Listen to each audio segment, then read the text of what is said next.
إذا الإنسان ضاقت عليه الدنيا، في مشكلة بعمله، بصحته، ببيته، بأسرته، أعتقد ما في مشكلة أصعب من أن يجد الإنسان نفسه في بطن الحوت مهما ضخم مشكلته.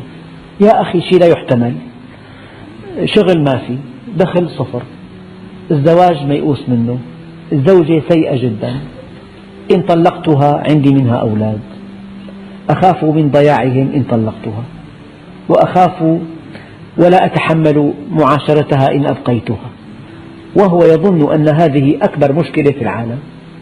لكن سيدنا يونس رأى نفسه فجأة في بطن الحوت، في ظلمة بطن الحوت. الحوت معروف، الحوت تقريبا يعني في حوالي 150 طن وزنه، الحوت الأزرق 150 طن، 130، في شحم 50 طن، في لحم 50 طن، في زيت 90 برميل، 90 برميل زيت حوت. أرقام مذهلة. مرة حوت جر سفينة 48 ساعة وهي تعمل محركاتها بعكس اتجاهه ولم تفلح في الخلاص منه. سفينة ضخمة، يمكن فمه غرفة، في بيت غرفة 5 ب5، غرفة فمه غرفة، فجأة رأى نفسه في بطن الحوت. فالواحد كلما ضاقت به الأمور ليذكر هذه القصة. هذه المصيبة ليست أشد من أن تكون في بطن الحوت، في ظلمة بطن الحوت، وفي ظلمة البحر، وفي ظلمة الليل. وإذا الإنسان حب يعرف ما معنى البحر في الليل يركب من طرطوس لأرواد، بس بالليل وحشة. البحر في الليل موحش جدا، ظلمة البحر وظلمة الليل وظلمة بطن الحوت. لكن دائما لازم تشعر أن الله عز وجل لما بيعالج إنسان، أنا أشبه هذا التشبيه ولله المثل الأعلى. لما أب يمسك ابنه من إيده بيقربه من الساقية وبيخاف الابن، لكن رحمة الأب وحرص الأب على سلامة ابنه هي أشد بكثير من الخطر الذي يراه ماثلا أمامه. ربنا بيعالجنا جميعا لكن لا يتخلى عنا، يعالجنا بالمرض ثم يشفينا، يعالجنا بالفقر ثم يغنينا، بالخوف ثم يطمئننا. فإذا أنت وقع الإنسان بحرج بمشكلة، له في هذا النبي الكريم أسوة حسنة.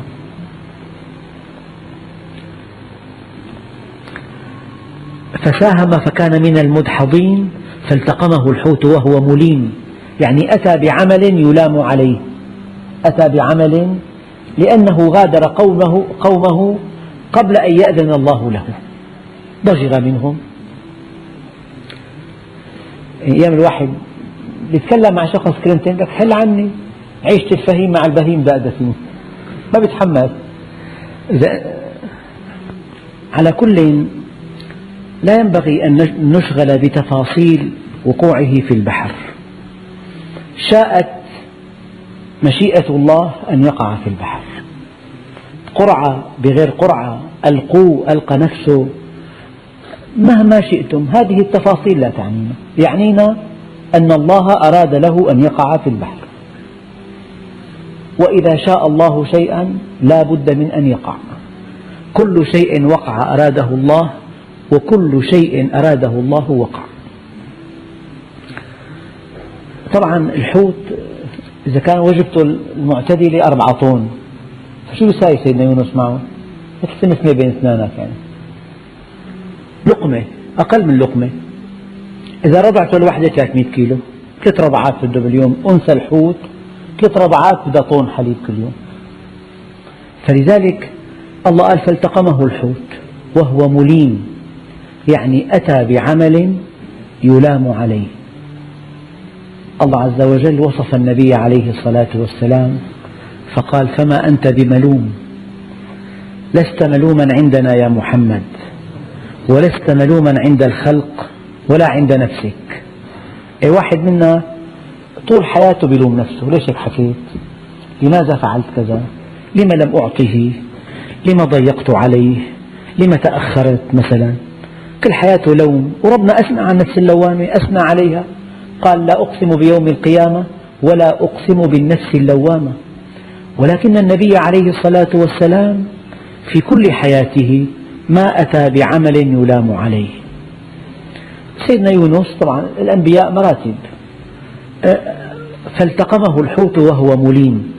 بس في نقطة دقيقة جدا، يعني المؤمن لا تضره معصية، بمعنى أنه إذا خالف الأولى وعاتبه الله عاد إلى الله مباشرة. كثير التوبة، كثير الأوبة، أواب تواب، وقاف عند كتاب الله. فالإنسان كل بني آدم خطاء وخير الخطائين التوابون، يعني النبي وحده معصوم، أما أمته لو أن الإنسان غلط بكلمة بتصرف بنظرة باب التوبة مفتوح. والإنسان المؤمن كثير الأوبة كثير التوبة كثير الرجوع، والله عز وجل لا يتخلى عن المؤمن.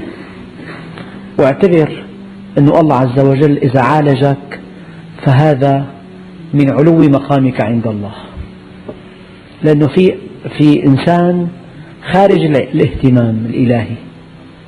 وأوحي إلى نوح أنه لن يؤمن من قومك إلا من قد آمن فلا تبتئس بما كانوا يصنعون. حدثني أخ له قريبان، أصيب قريب بمرض عضال، جيء بطبيب صديق العائلة، فهذا الطبيب كلما سأله أهل المريض أنه ماذا يأكل؟ يأكل ما يشاء. طيب هل نعطيه هذا الدواء؟ أعطوه أي دواء يحبه. تساهل عجيب، يبدو أن الطبيب كان يائسا من شفائه. خرج هذا المريض عن دائرة الشفاء، فلذلك كل شيء مباح لهذا المريض.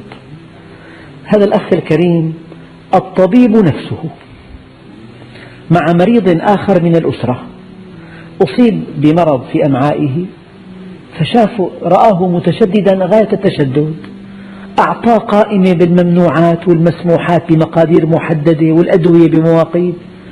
زارهم مرة ثانية خالفوا التعليمات قليلا، أقام الدنيا ولم يقعدها. الطبيب نفسه. لماذا كل هذا التساهل مع الأول وكل هذا التشدد مع الثاني؟ الثاني ضمن دائرة الشفاء والعناية المشددة.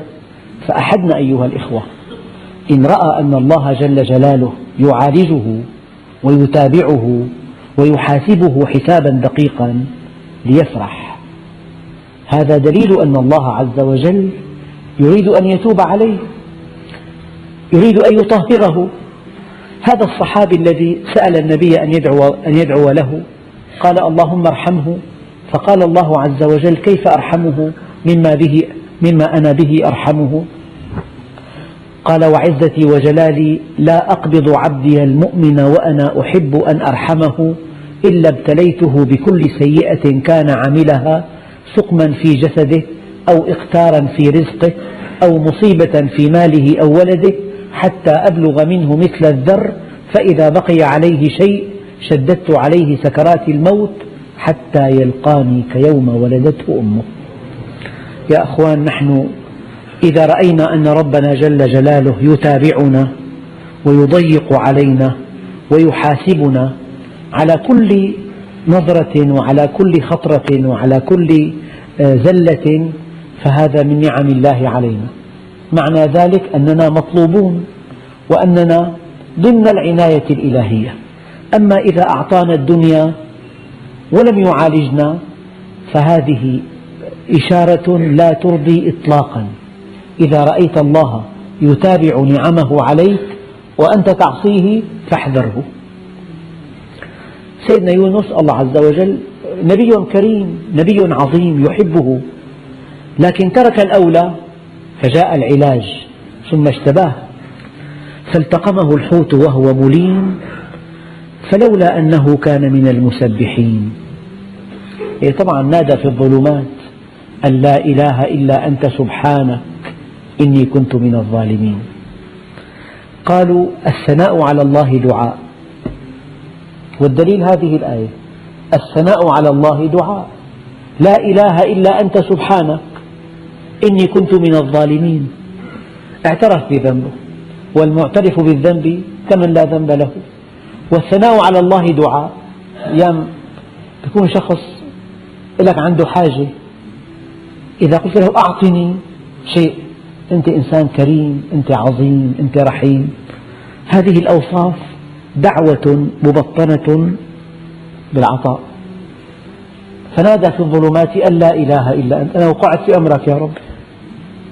أنت ارفض الجزئيات والتفاصيل. شاءت حكمة الله أن يقع في البحر وأن يلتقمه الحوت، وفي الظلمات تذكر الله عز وجل. بالمناسبة المؤمن إذا وقع يذكر الله عز وجل، أما غير المؤمن ما بيتذكر شيء. بيتذكر زيد وعبيد، الهواتف، تليفونات. لا تذكر إلا الله، لأن الله عز وجل معك، يسمعك ويستجيب لك. قال: فلولا أن كان من المسبحين للبث في بطنه إلى يوم يبعثون. وانتهى انتهى. فنبذناه بالعراء وهو سقيم. الله عز وجل استجاب له فكشف عنه الغم، والحوت ألقاه في البر. طبعا الكيفية لا نعلمه. وأنبتنا عليه شجرة من يقطين. طبعا صار في التهابات بالجلد، صار في جروح. الله عز وجل أنبت عليه شجرة كانت شفاء له. الشاهد هنا: وأرسلناه إلى 100,000 أو يزيدون فآمنوا كلهم فمتعناهم إلى حين. وفي الآية استنباط دقيق جدا: إذا الإنسان آمن واستقام واصطلح مع الله عز وجل، في له بشارة بهذه الآية أنه يمتعه إلى حين انقضاء أجله. يعني الله عز وجل بيمتحنك لفترة، بيعالجك لفترة، وبيمتحنك لفترة، ثم يعطيك لفترة. حياة الإنسان فيها أطوار ثلاثة: قبل أن يؤمن معالجات، فإذا آمن ابتلاءات، فإذا استقر إيمانه إكرامات. في فترة معالجة، الفترة الثانية ابتلاء، الثالثة إكرام. فمتعناهم إلى حين. لذلك الإنسان إذا مر بالطور الأول لينتظر الطور الثاني، وإن مر بالطور الثاني لينتظر الطور الثالث. في بحياتك فترة إكرام، تستقر حياتك النفسية بسعادة، بهدوء، ببحبوحة، براحة. هذه فترة الإكرام. في قبل الامتحان، في قبل المعالجة. فإذا الإنسان استجاب إلى الله سريعا تقصر المعالجة، وإذا امتحنه مرة وثانية وثالثة وكان في كل مرة صادقا.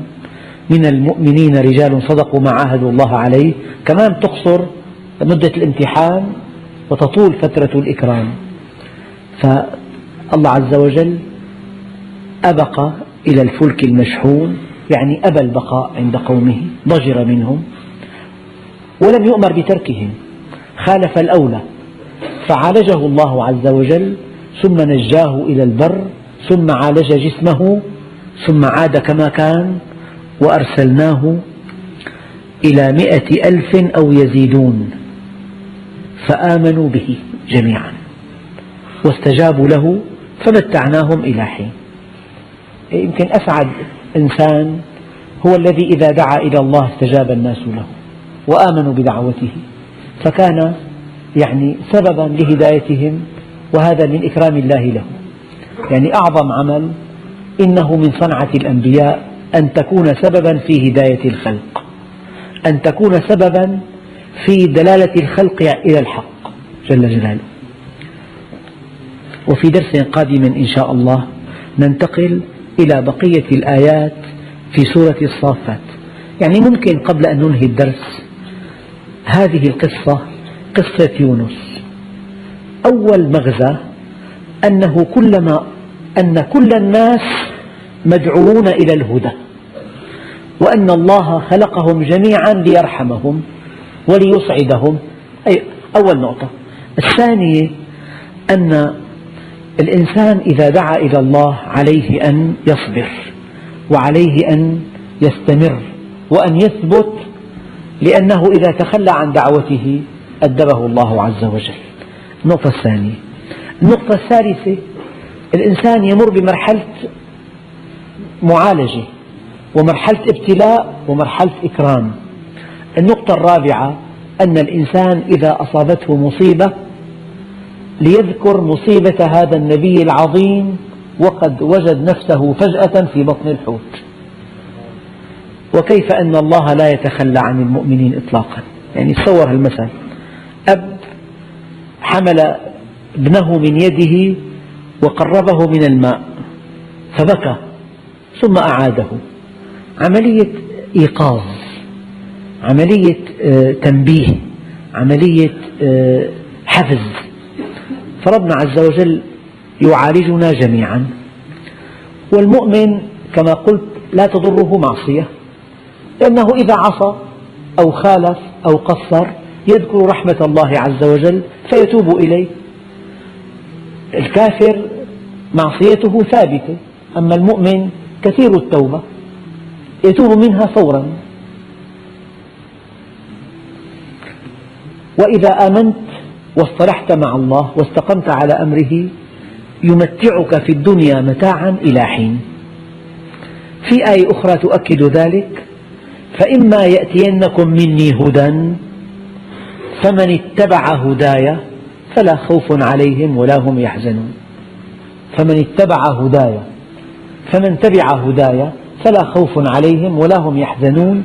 فمن اتبع هداي فلا يضل ولا يشقى، ولكم في الأرض مستقر ومتاع إلى حين. فهذه الدنيا على قصرها إذا اصطلحت مع الله جعلها الله لك متعة وأسعدك فيها، لأنك امتحنت فصبرت، عولجت فاستجبت، امتحنت فنجحت بقي الإكرام. عولجت فاستجبت، امتحنت فصبرت بقي الإكرام. لهذا قال تعالى: ورفعنا لك ذكرك. حتى المؤمن لما يصطلح مع الله وبيمتحنه الله وبينجح، الله بيرفع شأنه، صار له شأن بين أهله، بين أهل عشيرته، بين جيرانه، بين زملائه، له قيمة. كل الذي أتمناه على الإخوة الأكارم أن تكون هذه القصص نبراسا لهم، أن تكون منارات لهم في طريق الحياة. يعني المصيبة الذي ساقها يذهبها، والذي قدرها يقدر محوها، والذي أرسلها يصرفها عنك. يعني الأمل كان بالمية صفر أنه ينجو من بطن الحوت، لكن نادى في الظلمات أن لا إله إلا أنت سبحانك إني كنت من الظالمين، فاستجبنا له ونجيناه من الغم. وأروع ما في القصة: وكذلك ننجي المؤمنين. الكلام قلنا كلياتنا، كلنا معني بهذه الآية: وكذلك ننجي المؤمنين. فأنت اعتصم بالله واستعن به ولا تعصي أمره ولا تترك الأولى. أنا أعرف أشخاص عديدين كانت لهم دعوة إلى الله زهدوا بها وآثروا الدنيا عليها فدمرهم الله عز وجل. والله أعرفهم بالأسماء، له دعوة، له مريدين، له إخوان، جاءته فرصة بارقة فترك الدعوة وآثر الدنيا عليها، فذهبت دنياه عن آخرها التي آثرها على الدعوة إلى الله عز وجل. أيضا هذه ملاحظة: أيام إنسان يكون مقيم ببلد، له مجلس علم، له إخوان، له ترتيب، يعني هو سبب لهداية 7 8، يأتيه عرض خارجي بيترك رأسا. وين هذول إخوانك عم تعلمهم، عم تهذبهم، عم توجههم، أنت سبب هداية، تركتهم ومشيت. إن هي القصة تعني كل واحد منا. إذا أقامك الله في دعوة إليه لا تؤثر عليها الدنيا. إذا أقامك الله في دعوة ولو كان 5 أشخاص لا تؤثر عليها راتبا ضخما ولا يعني منصبا رفيعا. آثر مرضاة الله عز وجل تأتيك الدنيا وهي راغمة. لا تنسى قول الحديث القدسي: من شغله ذكري عن مسألتي أعطيته فوق ما أعطي السائلين. الإنسان أيام يستنبط من تصرفات ربنا عز وجل أن الله عز وجل لا يريد ذلك. أقامك بدعوة، أطلق لسانك، دعا الناس إليك، استفادوا منك، يأتيك هيك معاش مغري خارج القطر، تركت الدعوة كلها ومشيت. عندئذ يؤدب تأديبا شديدا، وقد يذهب الله دنياه التي آثرها على آخرته. فإذا الإنسان الله أقامه ليكن خادما للخلق، إذا أقامك بالدعوة إليه هذا أرفع منصب تناله في الدنيا والآخرة. والقصة هي أمامنا، سيدنا يونس ضجر منهم، ترك الأولى فالتقمه الحوت.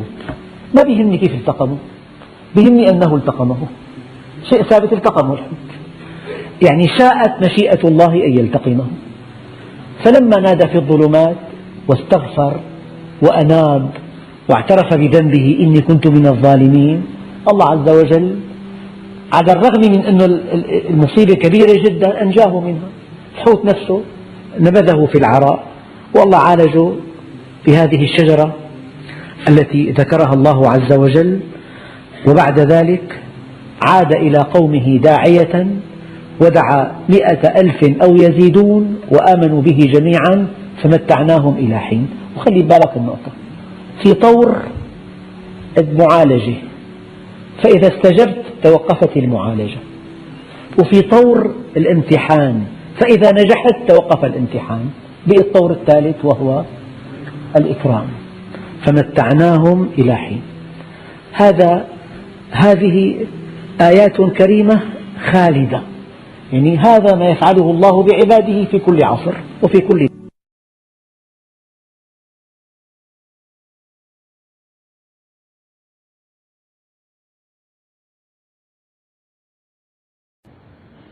والتي استنبطت من كتابه الكريم. والقانون اليوم قانون تفريج الكرب، وما أكثرها في حياة المسلمين. كل إنسان عنده مشكلة. شاب يبحث عن عمل، هذه مشكلة. شاب يبحث عن زوجة، هذه مشكلة. إنسان له زوجة ليست كما يتمنى، هذه مشكلة. إنسان دخله قليل، إنسان عليه ديون لا قبل له بوفائه. ما أكثر الهموم. إنسان عنده مشكلة صحية. حياة البشر هكذا أرادها أن تكون. نحن في دار ابتلاء لا في دار جزاء، نحن في دار تكليف لا في دار تشريف، نحن في دار عمل لا في دار أمل. طبيعة الحياة الدنيا كما ورد في بعض الآثار: إن هذه الدنيا دار التواء لا دار استواء، ومنزل ترح لا منزل فرح، فمن عرفها لم يفرح لرخاء ولم يحزن لشقاء. قد جعلها الله دار بلوى، وجعل الآخرة دار عقبة، فجعل بلاء الدنيا لعطاء الآخرة سببا، وجعل عطاء الآخرة من بلوى الدنيا عوضا، فيأخذ ليعطي ويبتلي ليجزي. لذلك لعلماء العقيدة رأي في أسماء الله الحسنى يجدر أن أتحدث به. لا يجوز أن تقول الله ضار، مع أن الضار من أسماء الله الحسنى. يجب أن تقول ضار نافع، أي أنه يضر لينفع. لا يجوز أن تقول الله خافض فقط، من أسمائه الحسنى. قل خافض رافع، يخفض ليرفع. لا يجوز أن تقول الله مذل، هو مذل، لكن مذل معز، يذل ليعز. أيها الإخوة، شاءت حكمة الله أن تكون الحياة دار ابتلاء. الابتلاء الامتحان، كل واحد منا ما هي بنود امتحانه؟ أنت ممتحن في زمرتين: في زمرة مكنك الله منها، أعطاك مال، أنت ممتحن بالمال، أعطاك صحة، أعطاك عقل راجح، أعطاك طلاقة لسان، أعطاك شكل وسيم. هذه الميزات وهذه الخصائص وهذه الحظوظ بنود امتحانك مع الله، قد تنجح وقد لا تنجح. الآن في زمرة بنود أخرى، زوى عنك الصحة أحيانا، في متاعب بجهاز الهضم مستمرة، زوى عنك الوسامة، ما في وسامة، زوى عنك المال، دخل محدود. فأنت ممتحن في زمرتين: الحظوظ التي مكنك الله منها والحظوظ التي زويت عنك. من هنا جاء الدعاء الرائع: اللهم ما رزقتني مما أحب فاجعله عونا لي فيما تحب. لذلك الآية الكريمة: وابتغ فيما آتاك الله الدار الآخرة ولا تنس نصيبك من الدنيا. يعني إذا آتاك الله المال ابتغ به الدار الآخرة، إذا آتاك الصحة استهلكها في طاعة الله، إذا آتاك الله مالا أنفقه في سبيل الله، إذا آتاك الله طلاقة لسان كن داعية إلى الله. بين الحق، بين القرآن: وابتغ فيما آتاك الله الدار الآخرة. إذا في عندك زمرتان من الامتحانات: الحظوظ التي مكنك الله منها والحظوظ التي زواها عنك.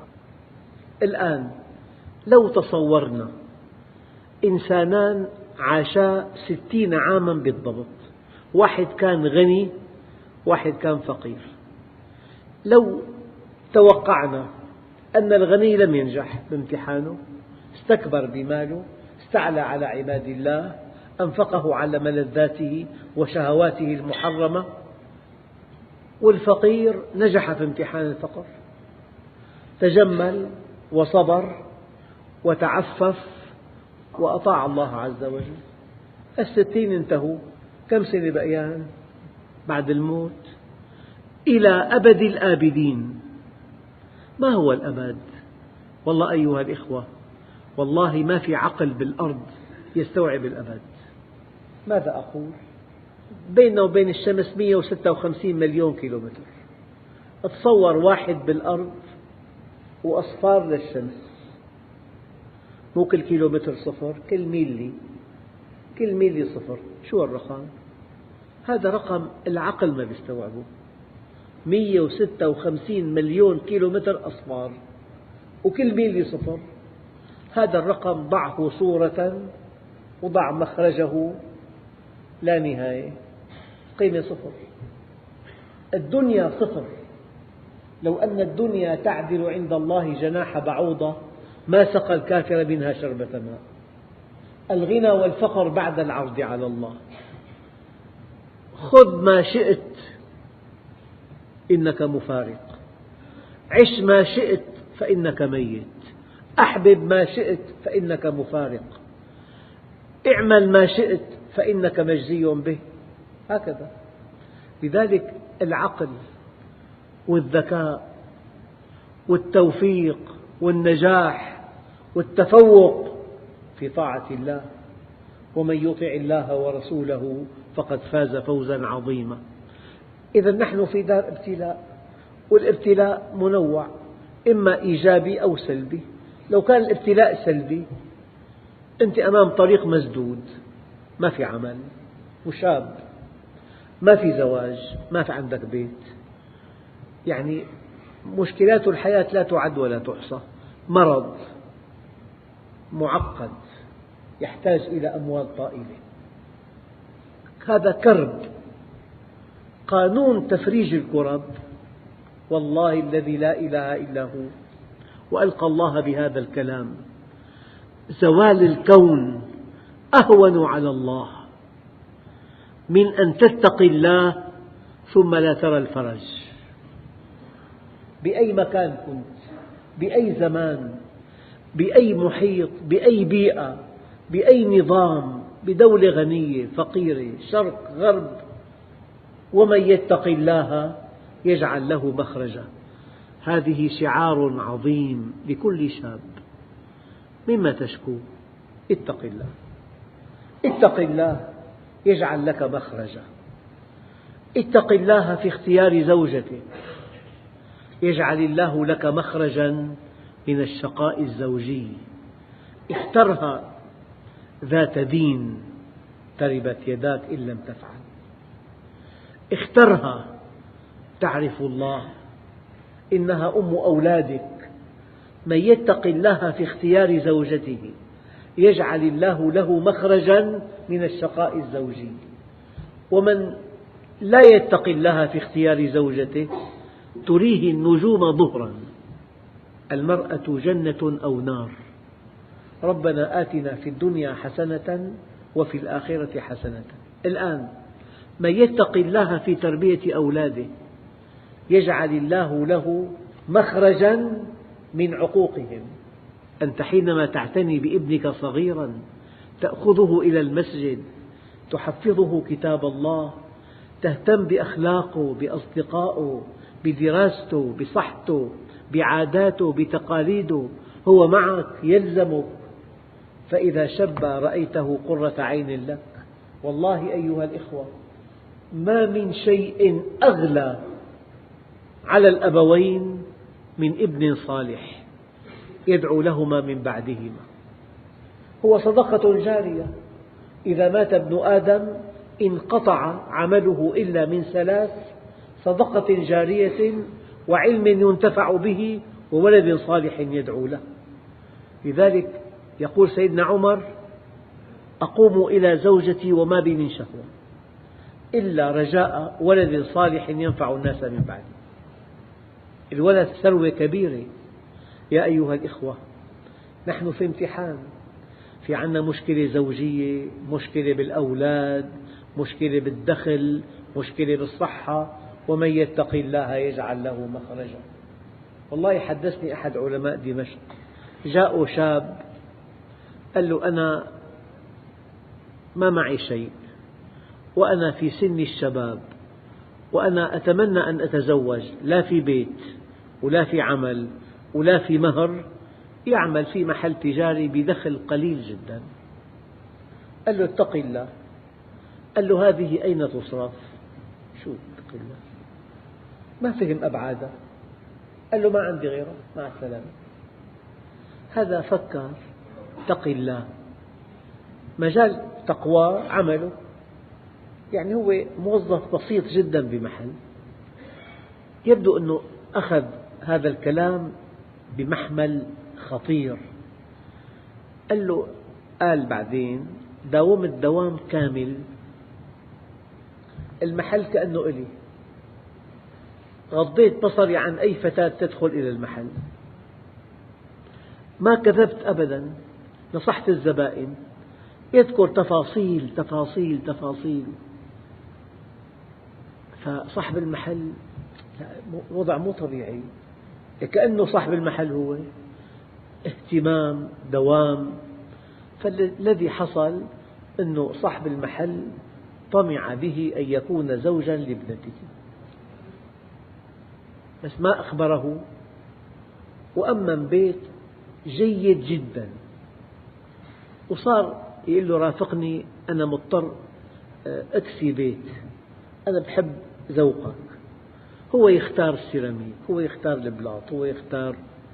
بعد ما انتهى البيت قال له: هذا البيت إلك، أنا حزوجك بنتي. فأجا دعا الشيخ على عقد القران. قال له: سيدي ما تذكرتني؟ قال له: لا والله. قال له: مرة أنا جيت لعندك قلت لي اتق الله، أنا اتقيت الله، الله أكرمني بزوجة وبيت ملك ودخل جيد. أنا والله وألقى الله بهذا الكلام ما بصدق في الأرض، في الخمس قارات من آدم ليوم القيامة، أنه شاب يتقي الله والله عز وجل لا يفرج عنه. وما أكثر المشكلات، والله في مشكلات العالم الإسلامي والله تنهد لها الجبال، في صعوبات، في طرق مسدودة، في أبواب مغلقة، في قهر، في قتل، في فقد حرية، في مرض، في جوائح، في شيء لا يحتمل. ترون كل يوم أنتم بعيونكم ما الذي يجري في العالم. ومن يتق الله يجعل له مخرجا، من يتق الله في اختيار زوجته يجعل الله له مخرجا من الشقاء الزوجي، من يتق الله في تربية أولاده يجعل الله له مخرجا من عقوقهم، من يتق الله في كسب ماله يجعل الله له مخرجا من تلف المال، من يتق الله في التوحيد يجعل الله له مخرجا من الشرك. الآية والله الذي لا إله إلا هو لو لم يكن في كتاب الله إلا هذه الآية لكفت. مرة أعرابي قال للنبي الكريم عظني ولا تطل، تلا عليه قوله تعالى فمن يعمل مثقال ذرة خيرا يره ومن يعمل مثقال ذرة شرا يره. قال كفيت. أعرابي اكتفى بقسم من سورة بآيتين، ومن يتق الله يجعل له مخرجا. اتق الله، اتق الله، ترى الأمور ميسرة. فأما من أعطى واتقى وصدق بالحسنى، دققوا في هذه الآية، صدق أنه مخلوق للجنة لا للدنيا. أنت حينما تؤمن أنك مخلوق للجنة تنعكس الموازين كلها، ترى الذكاء والفلاح والفوز والتفوق في العطاء لا في الأخذ، ترى النجاح والتفوق والذكاء في بذل جهدك للآخرين لا في أخذ جهودهم. إن لم تنعكس مقاييسك بعد الإيمان بالله واليوم الآخر يكون بالإيمان في خلل. ومن يتق الله يجعل له مخرجا. أيها الإخوة، هذه الآية هي الحل. المسلمون ماذا يعانون؟ والله ما بعتقد مر بتاريخ زمن أصعب من هذا الزمن. والله متهمون بعقيدتهم وبأخلاقهم، متخلفون، إرهابيون، قتلة، جهلاء، فقراء، متهمون. ما الحل؟ الحل بكلمتين، كلمتان في كتاب الله، كلمتان فقط في كتاب الله. الدليل قال تعالى ومكروا مكرهم وعند الله مكرهم وإن كان مكرهم لتزول منه الجبال، وإن كان مكرهم لتزول منه الجبال. وفهمكم كفاية. الله قال وإن تصبروا وتتقوا لا يضركم كيدهم شيئا. هذا كلام خالق السماوات والأرض. هذا الكلام زوال الكون أهون على الله من أن لا يقع. هذا الكلام وإن تصبروا وتتقوا لا يضركم كيدكم شيئا. عظمة هذا الدين أيها الإخوة أن المجموع إذا طبقه قطف ثمار يانعة، وإذا طبقه واحد وحده قطف ثمار يانعة. يصلح دين جماعي ودين فردي إذا الناس شردوا عن الله ولم يستقيموا وتنكروا لهذا الدين وانغمسوا في الشهوات والمعاصي والآثام. دعك منهم. الآية يا أيها الذين آمنوا عليكم أنفسكم لا يضركم من ضل إذا اهتديتم. بآخر الزمان في وضع صعب جدا. إذا رأيت شحا مطاعا، مادية مقيتة، يبيع دينه بعرض من الدنيا قليل. إذا رأيت شحا مطاعا وهوى متبعا. الجنس هو كل شيء في حياة الناس.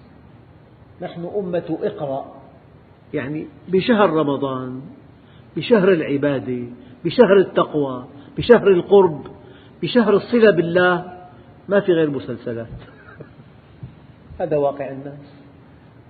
كان شهر عبادة صار شهر فولكلوري، شهر ولائي. فيا أيها الإخوة إذا رأيتم شحا مطاعا وهوى متبعا وإعجاب كل ذي رأي برأيه،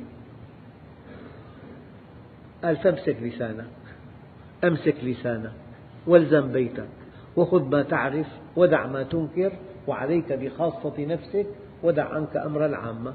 فهذا الدين عظمته إن طبقته الأمة انتصروا ووصلوا إلى أطراف الدنيا. لأنه لو فهم الصحابة الكرام الإسلام كما نفهمه نحن، والله الذي لا إله إلا هو ما خرج الإسلام من مكة. أما أن يصل إلى الصين، أن سيدنا ابن رواحة كلفه النبي عليه الصلاة والسلام أن يقيم تمر خيبر في اتفاقية بينهم، فجاء لعندهم كي يقيم تمرهم، فأغروه بحلي نسائهم كرشوة. قال: والله جئتكم من عند أحب الخلق إلي، ولأنتم أبغض إلي من القردة والخنازير، ومع ذلك لن أحيف عليكم العدل.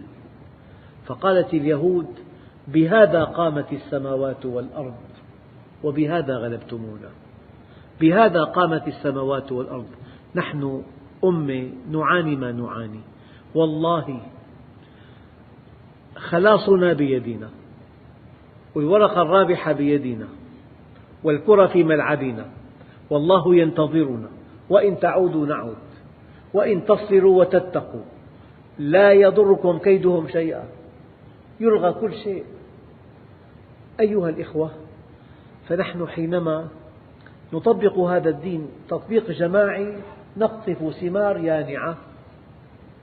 وعد الله الذين آمنوا منكم وعملوا الصالحات ليستخلفنهم في الأرض كما استخلف الذين من قبلهم، وليمكنن لهم دينهم الذي ارتضى لهم، وليبدلنهم من بعد خوفهم أمنا. 3 وعود: الاستخلاف والتمكين والتطمين، ونحن الآن لسنا مستخلفين ولا ممكنين ولسنا مطمئنين. هذه الحقيقة، والأمر بيدنا. فإما أن تطبق هذا الدين أيها الأخ المؤمن الكريم وحدك تقطف ثماره يانعة، أو أن يطبق المجتمع كله هذا الدين نقطف ثمارا جماعيا. فكل إنسان يتأمل ويدقق ويحقق، يرسم لحاله خطة، يبحث عن النقاط السلبية بحياته، وين في معاصي، وين في آثام، وين في تقصير، وين في تقصير بأداء الواجبات، وين في إنفاق غير صحيح، وين في كسب مال في شبهة. دقق. أذكر كلمة وردت في شأن الحج: من وقف في عرفات ولم يغلب على ظنه أن الله غفر له فلا حج له. أقيس على هذا، يجب أن يغلب على ظنك أن الله غفر لك، وأن الله قبلك، وأن الله أعتقك من النار، وأنك فتحت مع الله صفحة جديدة، وأنك اصطلحت مع الله، وأنك عدت إلى الله. إذا رجع العبد العاصي إلى الله نادى مناد في السماوات والأرض أن هنئوا فلانا فقد اصطلح مع الله. والله الذي لا إله إلا هو، كلمة هنيئا لك لا تصلح إلا لمن اصطلح مع الله. بتهنيه ببيت سيتركه، بتهنيه بمركبة سيتركه، بتهنيه بمال وفير سوف يفارقه، أما بتهنيه بالهدى. لذلك تمام النعمة الهدى، النعمة الحقيقية الهدى. سيدنا علي رضي الله عنه يرتب النعم 3 مستويات: نعمة الهدى رقم 1، نعمة الصحة رقم 2، نعمة الكفاية رقم 3. فإذا أصبح أحدكم آمنا في سربه معافى في جسمه عنده قوت يومه فكأنما ملك الدنيا بحذافيرها، والحمد لله رب العالمين.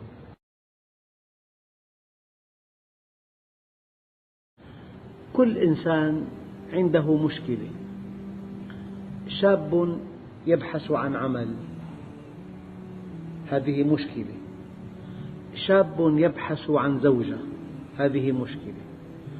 إنسان له زوجة ليست كما يتمنى، هذه مشكلة.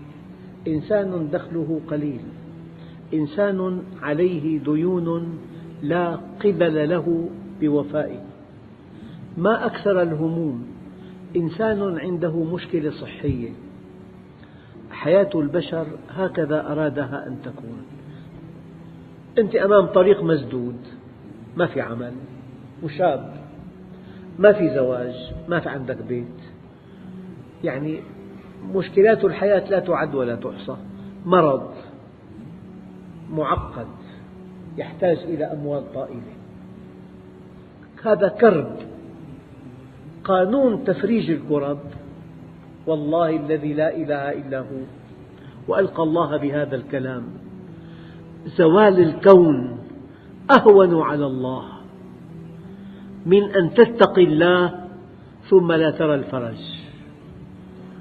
بأي مكان كنت، بأي زمان، بأي محيط، بأي بيئة، بأي نظام، بدولة غنية فقيرة، شرق غرب، ومن يتق الله يجعل له مخرجا. هذه شعار عظيم لكل شاب. مما تشكو؟ اتق الله.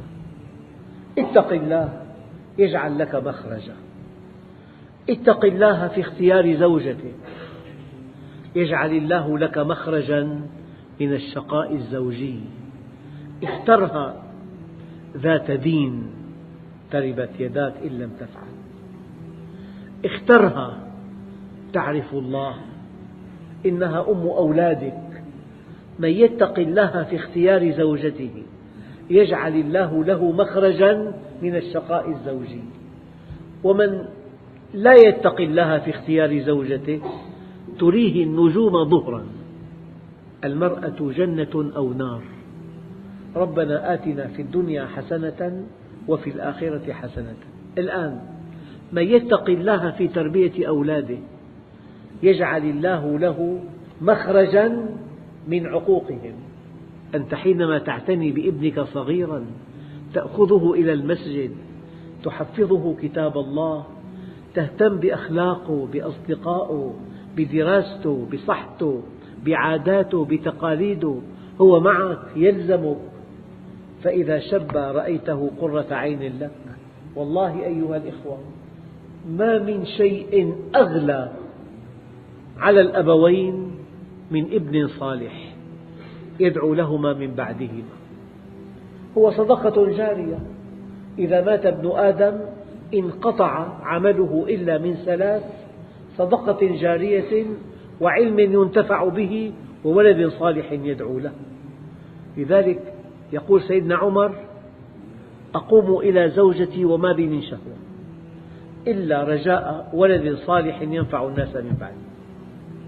الولد ثروة كبيرة. يا أيها الإخوة، نحن في امتحان، في عنا مشكلة زوجية، مشكلة بالأولاد، مشكلة بالدخل، مشكلة بالصحة. ومن يتق الله يجعل له مخرجا. والله حدثني أحد علماء دمشق، جاء شاب قال له: أنا ما معي شيء، وأنا في سن الشباب، وأنا أتمنى أن أتزوج، لا في بيت ولا في عمل ولا في مهر، يعمل في محل تجاري بدخل قليل جدا. قال له: اتق الله. قال له: هذه أين تصرف؟ شو اتق الله؟ ما فهم أبعادها. قال له: ما عندي غيره، مع السلامة. هذا فكر اتق الله، مجال تقوى عمله، يعني هو موظف بسيط جدا بمحل. يبدو أنه أخذ هذا الكلام بمحمل خطير. قال بعدين: داومت دوام كامل، المحل كأنه إلي، غضيت بصري عن أي فتاة تدخل إلى المحل، ما كذبت أبدا، نصحت الزبائن، يذكر تفاصيل تفاصيل تفاصيل. فصاحب المحل وضع مو طبيعي، كأنه صاحب المحل هو، اهتمام، دوام. فالذي حصل أنه صاحب المحل طمع به أن يكون زوجا لابنته، بس ما أخبره، وأمن بيت جيد جدا، وصار يقول له: رافقني، أنا مضطر أكسي بيت، أنا بحب ذوقك. هو يختار السيراميك، هو يختار البلاط، هو يختار. بعد ما انتهى البيت قال له: هذا البيت إلك، أنا حزوجك بنتي. فأجا دعا الشيخ على عقد القران. قال له: سيدي ما تذكرتني؟ قال له: لا والله. قال له: مرة أنا جيت لعندك قلت لي اتق الله، أنا اتقيت الله، الله أكرمني بزوجة وبيت من ودخل جيد. أنا والله وألقى الله بهذا الكلام ما بصدق في الأرض في ال5 قارات من آدم ليوم القيامة أنه شاب يتقي الله والله عز وجل لا يفرج عنه. وما أكثر المشكلات، والله في مشكلات بالعالم الإسلامي والله تنهد لها الجبال، في صعوبات، في طرق مسدودة، في أبواب مغلقة، في قهر، في قتل، في فقد حرية، في مرض، في جوائح، في شيء لا يحتمل. ترون كل يوم أنتم بعيونكم ما الذي يجري في العالم. ومن يتق الله يجعل له مخرجا، من يتق الله في اختيار زوجته يجعل الله له مخرجا من الشقاء الزوجي، من يتق الله في تربية أولاده يجعل الله له مخرجا من عقوقهم، من يتق الله في كسب ماله يجعل الله له مخرجا من تلف المال، من يتق الله في التوحيد يجعل الله له مخرجا من الشرك. الآية والله الذي لا إله إلا هو لو لم يكن في كتاب الله إلا هذه الآية لكفت. مرة أعرابي قال للنبي الكريم عظني ولا تطل، تلا عليه قوله تعالى فمن يعمل مثقال ذرة خيرا يره ومن يعمل مثقال ذرة شرا يره. قال كفيت. أعرابي اكتفى بقسم من سورة بآيتين، ومن يتق الله يجعل له مخرجا. اتقي الله، اتق الله، ترى الأمور ميسرة. فأما من أعطى واتقى وصدق بالحسنى، دققوا في هذه الآية، صدق أنه مخلوق للجنة لا للدنيا. أنت حينما تؤمن أنك مخلوق للجنة تنعكس الموازين كلها، ترى الذكاء والفلاح والفوز والتفوق في العطاء لا في الأخذ، ترى النجاح والتفوق والذكاء في بذل جهدك للآخرين لا في أخذ جهودهم. إن لم تنعكس مقاييسك بعد الإيمان بالله واليوم الآخر يكون بالإيمان في خلل. ومن يتق الله يجعل له مخرجا. أيها الإخوة، هذه الآية هي الحل. المسلمون ماذا يعانون؟ والله ما بعتقد مر بتاريخ زمن أصعب من هذا الزمن. والله متهمون بعقيدتهم وبأخلاقهم، متخلفون، إرهابيون، قتلة، جهلاء، فقراء، متهمون. ما الحل؟ الحل بكلمتين، كلمتان في كتاب الله، كلمتان فقط في كتاب الله. الدليل قال تعالى ومكروا مكرهم وعند الله مكرهم وإن كان مكرهم لتزول منه الجبال، وإن كان مكرهم لتزول منه الجبال. وفهمكم كفاية.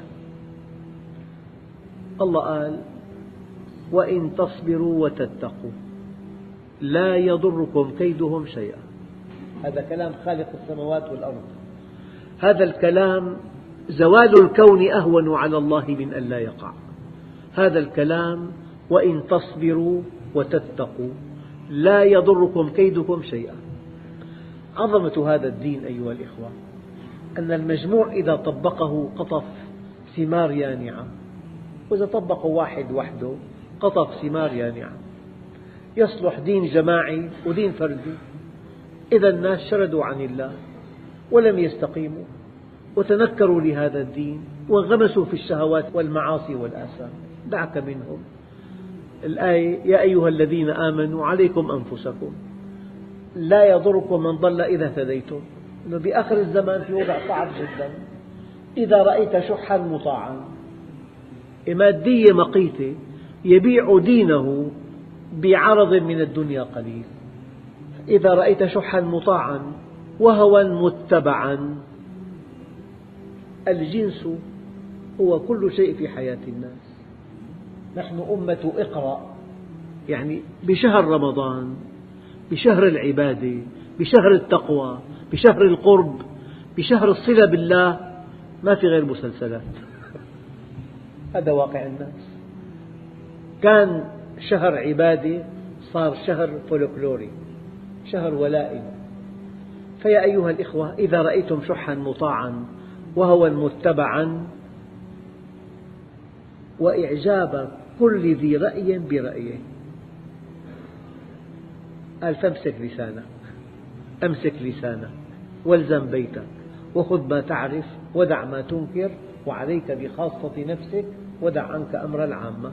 فهذا الدين عظمته إن طبقته الأمة انتصروا ووصلوا إلى أطراف الدنيا، لأنه لو فهم الصحابة الكرام الإسلام كما نفهمه نحن، والله الذي لا إله إلا هو ما خرج الإسلام من مكة. أما أن يصل إلى الصين، أن سيدنا ابن رواحة كلفه النبي عليه الصلاة والسلام أن يقيم تمر خيبر في اتفاقية بينهم، فجاء لعندهم كي يقيم تمرهم فأغروه بحلي نسائهم كرشوة. قال والله جئتكم من عند أحب الخلق إلي ولأنتم أبغض إلي من القردة والخنازير، ومع ذلك لن أحيف عليكم العدل. فقالت اليهود بهذا قامت السماوات والأرض وبهذا غلبتمونا، بهذا قامت السماوات والأرض. نحن أمة نعاني ما نعاني، والله خلاصنا بيدنا والورقة الرابحة بيدنا والكرة في ملعبنا، والله ينتظرنا، وإن تعودوا نعود وإن تصبروا وتتقوا لا يضركم كيدهم شيئا، يلغى كل شيء. أيها الإخوة، فنحن حينما نطبق هذا الدين تطبيق جماعي نقطف ثمار يانعة. وعد الله الذين آمنوا منكم وعملوا الصالحات ليستخلفنهم في الأرض كما استخلف الذين من قبلهم وليمكنن لهم دينهم الذي ارتضى لهم وليبدلنهم من بعد خوفهم أمنا. 3 وعود: الاستخلاف والتمكين والتطمين. ونحن الآن لسنا مستخلفين ولا ممكنين ولسنا مطمئنين، هذه الحقيقة، والأمر بيدنا. فإما أن تطبق هذا الدين أيها الأخ المؤمن الكريم وحدك تقطف ثماره يانعة، أو أن يطبق المجتمع كله هذا الدين نقطف ثمارا جماعيا. فكل إنسان يتأمل ويدقق ويحقق، يرسم لحاله خطة، يبحث عن النقاط السلبية بحياته، وين في معاصي، وين في آثام، وين في تقصير، وين في تقصير بأداء الواجبات، وين في إنفاق غير صحيح، وين في كسب مال في شبهة. دقق. أذكر كلمة وردت في شأن الحج: من وقف في عرفات ولم يغلب على ظنه أن الله غفر له فلا حج له. أقيس على هذا، يجب أن يغلب على ظنك أن الله غفر لك، وأن الله قبلك، وأن الله أعتقك من النار، وأنك فتحت مع الله صفحة جديدة، وأنك اصطلحت مع الله، وأنك عدت إلى الله. إذا رجع العبد العاصي إلى الله نادى مناد في السماوات والأرض أن هنئوا فلانا فقد اصطلح مع الله. والله الذي لا إله إلا هو، كلمة هنيئا لك لا تصلح إلا لمن اصطلح مع الله. بتهنيه ببيت سيتركه، بتهنيه بمركبة سيتركه، بتهنيه بمال وفير سوف يفارقه، أما بتهنيه بالهدى. لذلك تمام النعمة الهدى، النعمة الحقيقية الهدى. سيدنا علي رضي الله عنه يرتب النعم 3 مستويات: نعمة الهدى رقم 1، نعمة الصحة رقم 2، نعمة الكفاية رقم 3. فإذا أصبح أحدكم آمنا في سربه معافى في جسمه عنده قوت يومه فكأنما ملك الدنيا بحذافيرها. والحمد لله رب العالمين.